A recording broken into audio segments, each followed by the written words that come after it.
Hi everyone. I am here today to talk about the the C compilation process in Linux.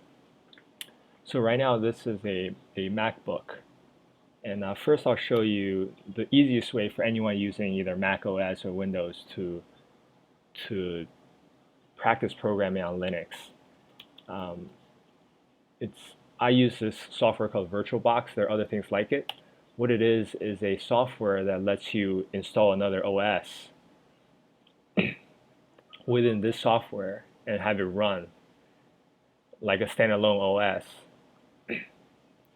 Here's my installation of Linux Mint, which is very similar to Ubuntu.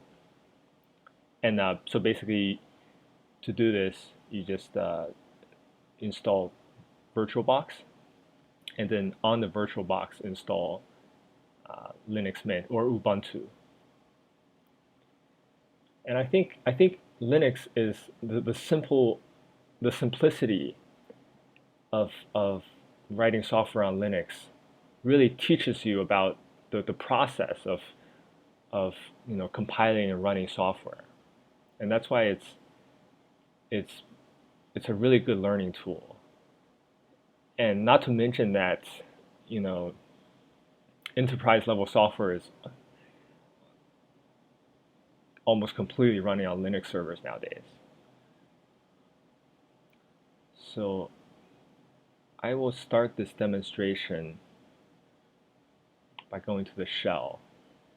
In the last couple of months, I've been going a little bit back to fundamentals, looking at some of the more fundamentals of computer science and looking at some online classes or lecture notes from lecture videos from universities and seeing what's being taught today and also rehashing my own fundamentals. And I got the idea to do this video. Let's see. So here I have a C program. It basically does ls. That's all it does. It's pretty simple. And I got this from. This is the first example in the book, Advanced Programming in the Unix Environment. That's why we're using this APUE.h here. And it's using the second edition. I wonder if I can use the third edition, because I downloaded the example code for both. And this is something that's not. I can't.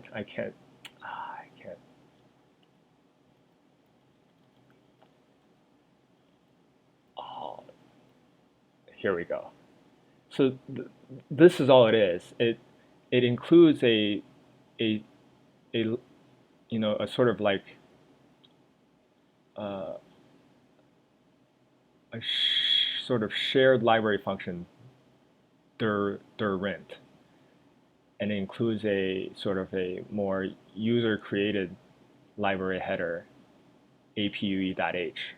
You can tell the difference from the user included header, the sort of user header, the one that's being evaluated as if it's a relative path, is in double quotes, and the sort of system header, the one that's in some system directory that doesn't need a relative path, is in the angular brackets.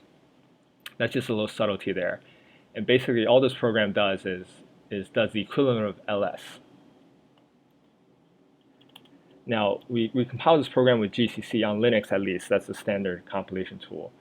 I would probably want to see all errors, and I want to okay, actually I did this not in the recent past, so I'm just gonna fetch the compilation out of the.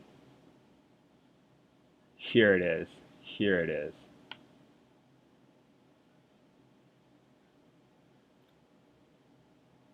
So one problem with using a VirtualBox installation is that you don't get all the easy way to copy and paste.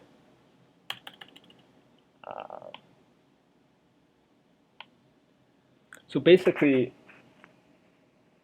I call GCC, and let me turn on all warnings, with a directory here to look for header files, and then another directory from which to load libraries, and then my source file. And then here, this is the actual library, the third-person library that I'm loading, or like outside of core library that I'm loading. And this is my output, my ls.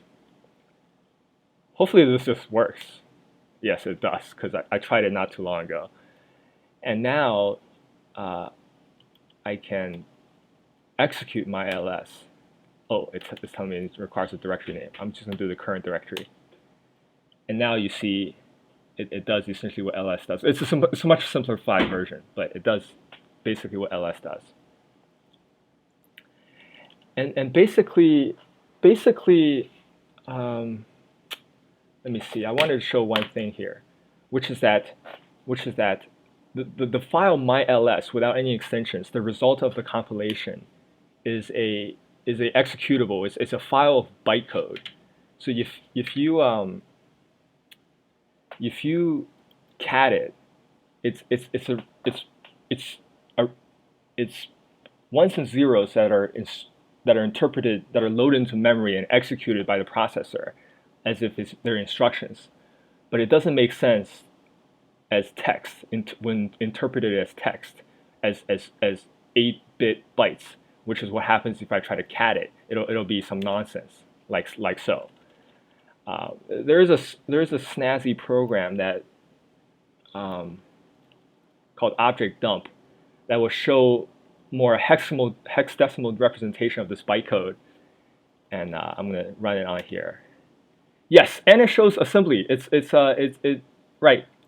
So here, this is the program that this is a result of the compilation, and what it's showing is that is both the machine code right here on the left and the assembly code, and you can see it's moving from a register to some location in memory, which is some offset from another register.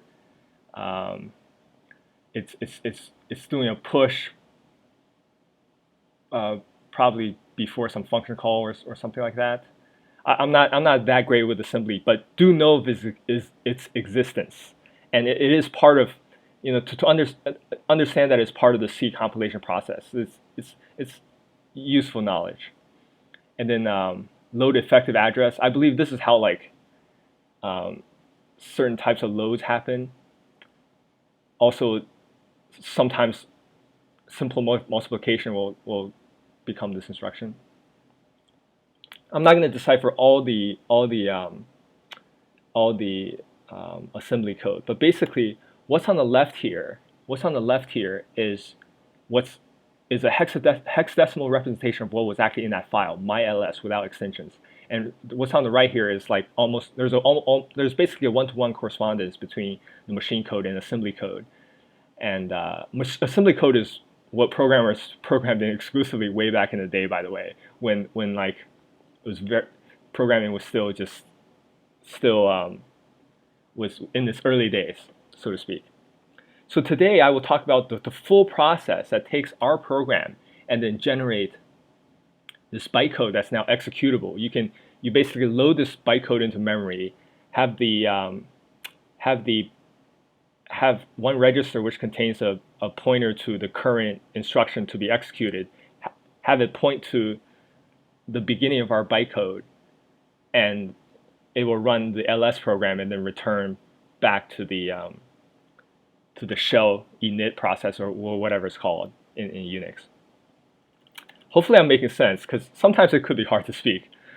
Okay, so now what will I do next? Okay, I won't remove my ls, but if you look at GCC,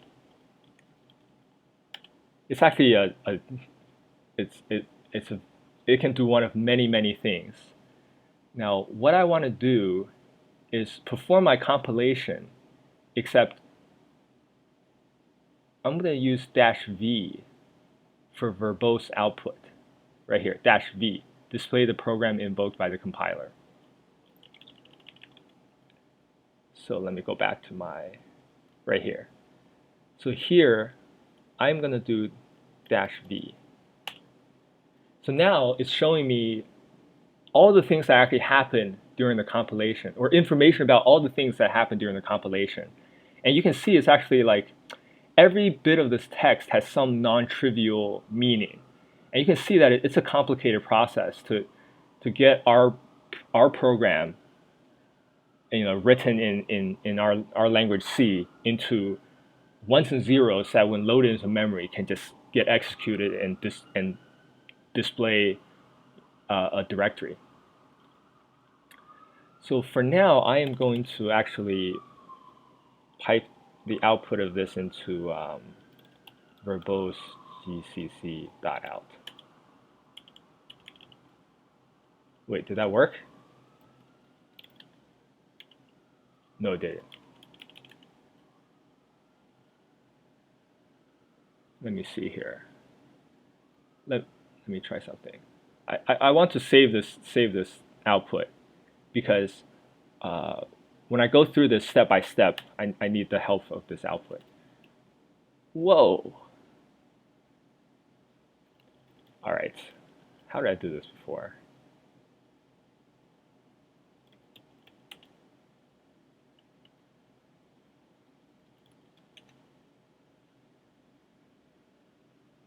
Oh, it no longer has. How did I do this before?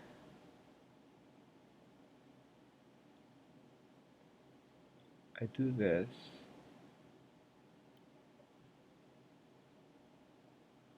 You know what? I'm not gonna hang on this. I will just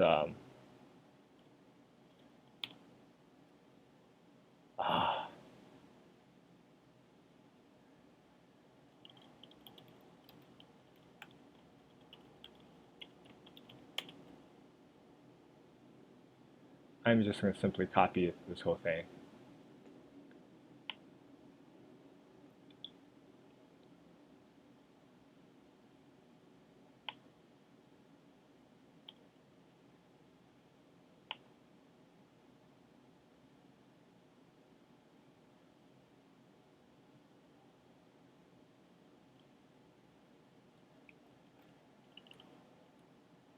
And in fact, I'm going to reference it on this tab. So basically, the C compilation process has 3 to 4 steps, depending on whether you think of preprocessing as a step. In fact, you can either do gcc-help or man standing for manual GCC to see more information about GCC. But basically, it's like there's a lot of detail, a lot of different things you can do. But there are these direct options, directives, whatever you want to call them. The steps are preprocess, the actual compilation, assembling, and linking. And roughly what they do is preprocess just removes comments and replace pound includes and pound defines and type defs. The actual compilation is a fairly complicated process that translates the language C into assembly language. And then assembling or assembling is the process of translating that assembly language to object, to bytecode basically. And that translation is almost one-to-one except for function calls, especially function calls to places outside of the source file. And the last part, which is linking, inserts the function calls, if it's not dynamic linking, inserts the code for the function calls into our executable.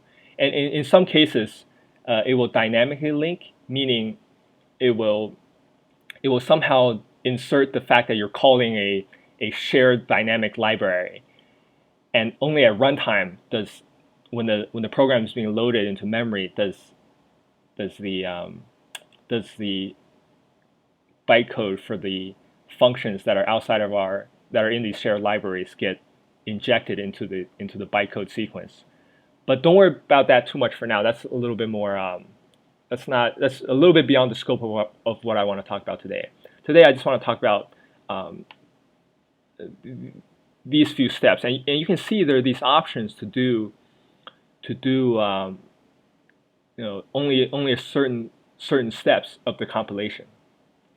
And here in the verbose output of the compilation, buried within here are the actual commands that are used to perform these steps. So I will just tell you what they are and fish them out for you. So here is the first, doesn't include this first line. Here, it's calling a command called cc1. This is the first two steps. This does preprocessing and compiling. And the output of this file, -o for output, is assembly code in this -s file. And the assembling stage is here, the next stage, which takes the -s file that we just generated as input and create an output of .o. .o is now bytecode, but doesn't have all the libraries linked up. And the last command is a big one. Where is it? I believe this is it. Collect to. So this used to be called LD. I'm not enough of a C history buff or enough into the true details to know why it was switched from a command called LD for load linking or something like that, load, to collect to. But I'm pretty certain that this is the command that is doing the linking. That is, in the case of one of the libraries, the apue.h, it's actually probably just injecting the bytecode right into my executable. But in the case of the rent, the one that's copied from a library, that's probably a shared library, a dynamic library. There is probably just inserting what little information it needs, but it will actually load the library when it runs. We won't go into that much detail, but just know of this existence and sort of know the existence of the linking and that there are these two different types. There are other weird things you can do actually with linking, but it's a little beyond the scope, and I'm also not a huge expert. So now what we're going to do is I'm going to show you each of these processes and show you the output of them. That is my hope. So first, I am going to perform the preprocess only and let you see the output of only preprocessing. So here I'm going to insert a -e, only preprocessing. And preprocessing, basically it removes comments and removes hash includes with the actual contents of those files and replaces type defs and things like that, pound defines and things like that.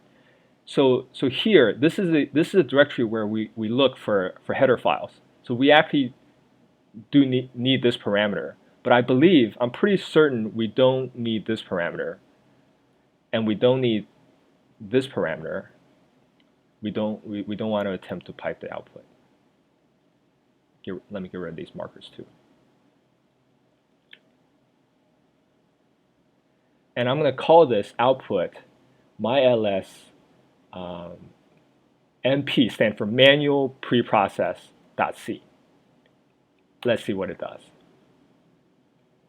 Okay. Did it actually do something? Yes, it created myls underscore manual preprocess.c. Nice, great. So now I'm going to take a look at it. So now there's nothing but declarations here. These are the contents of the two .h files that I pound include. And it also stripped away comments and maybe did some other things. But basically it transformed my C program to now this file. And let's see, is there a way for me to go down faster? Yes, there we go. So all these are declarations. There's no actual logic for like code. Wow, this is probably gigantic. Here we go. And only at the very bottom, now here is actually the contents from my program from before. And I think these weird things are used by wow, pound must be a way to also to perform comments in C, because this should be a valid C program. The output of the preprocessor should be a valid C program. Interesting. I like to say I didn't actually know that before just now. But this is the actual program, and all it did was it removed the comments that wasn't here. I don't think there were any comments in here, but more importantly, it removed the pound include .h, but replaced those with the contents. And these are all just declarations. .h files just have nothing but declarations. These are declarations of functions, and I actually use some of the functions within those from those declarations. That's why I included them. So now I will go back to this guy. Actually, now I will actually execute the same the first step of the compilation, which was this one. There we go, the actual compilation. So now I can do this. I can do this with either myls.c or myls_np.c. They're equivalent C programs, actually. It's just that one is already pre-processed. So as an example, so now we no longer need -v.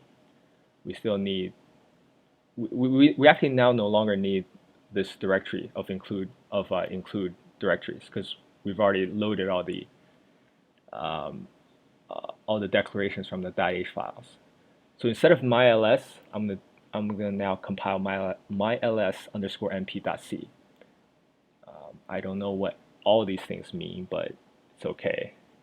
You don't have to understand everything, but the more you understand, the better. I don't know what this actually means, but I will just replace it all.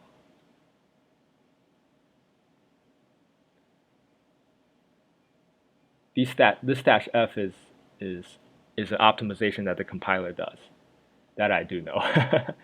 And I want the output to be in, I'll specify the output to be in myls_np.s.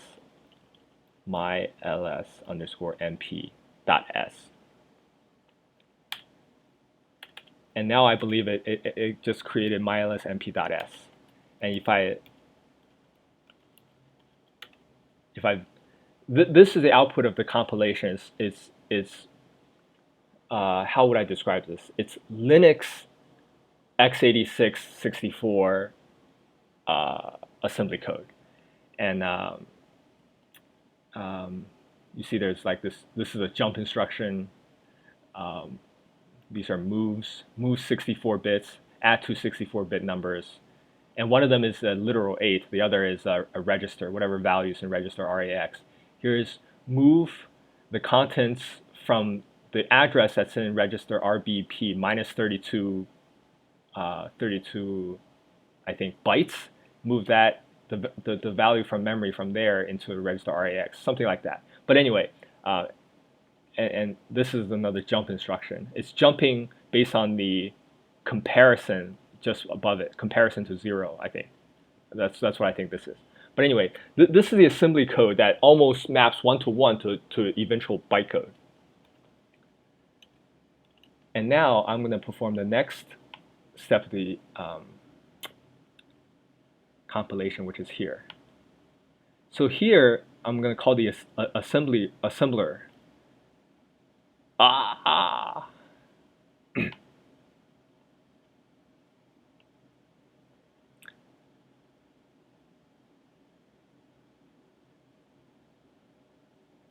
Except I'm going to call it, or I want the output to be myls_np.o, and I am going to call it with myls_np.s as the input. And I think I definitely don't need this. this line. Actually, I might because these declarations may I may need these declarations in this. Actually, I'm not certain. Let, let, let me try without it. Actually, let me copy this first and try without it.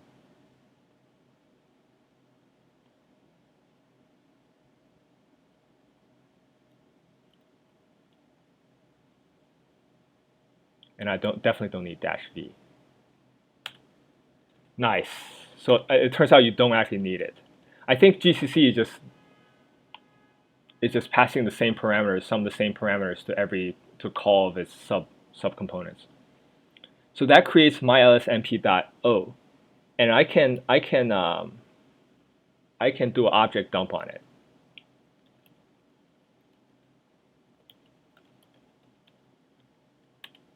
To see that it's here's some bytecode, and one thing to note is that it's not that long, and here's the equivalent assembly. But what's actually in the file? So this is the binary representation of the hex that's on the left. However, I can't actually execute this object file just yet.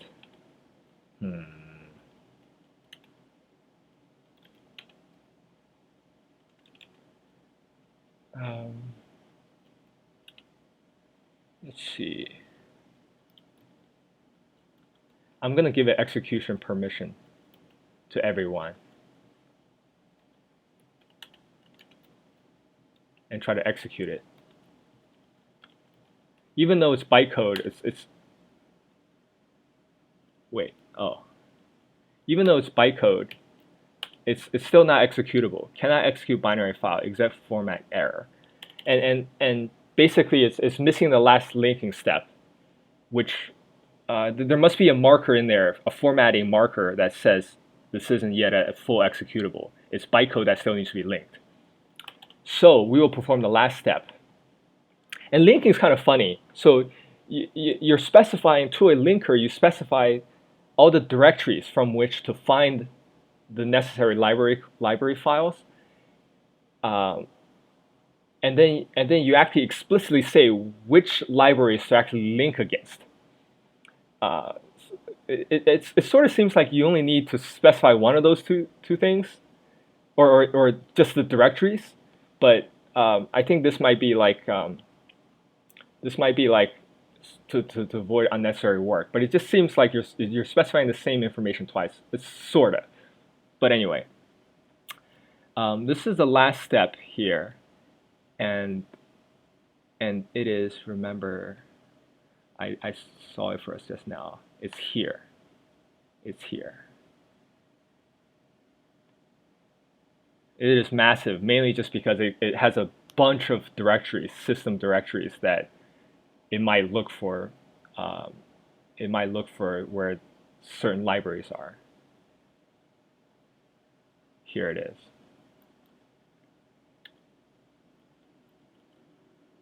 Here it is. Except I want to actually link, I want to run the linker on myls_np.o. Let me see where that is, approximately. Oh man, my eyes are, so the output, I want the output to be myls_np. I want it to be different from before.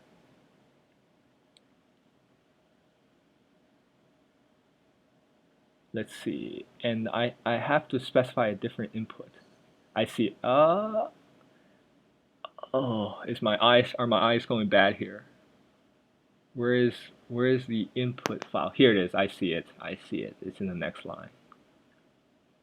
So here, instead of this random.o file from the chain compilation, I'm going to put in myls_np_np.o.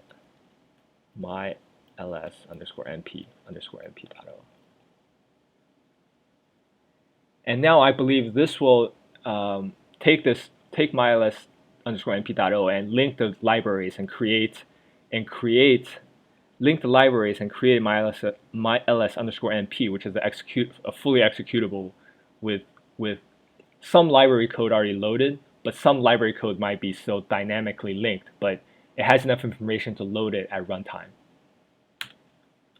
So now I see that this little guy has been created, and now I'm going to say myls underscore np, and remember that I have to specify a directory. Sorry, and there it is, and now it has more things than before. And you can try another directory, like my home directory. You can see all the stuff I have here.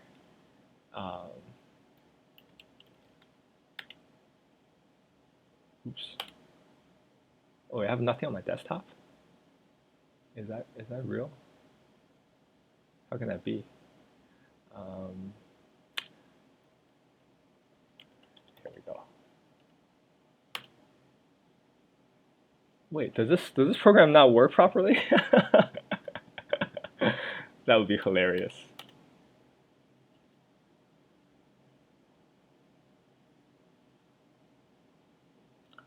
Actually, give me 1 second. Oh,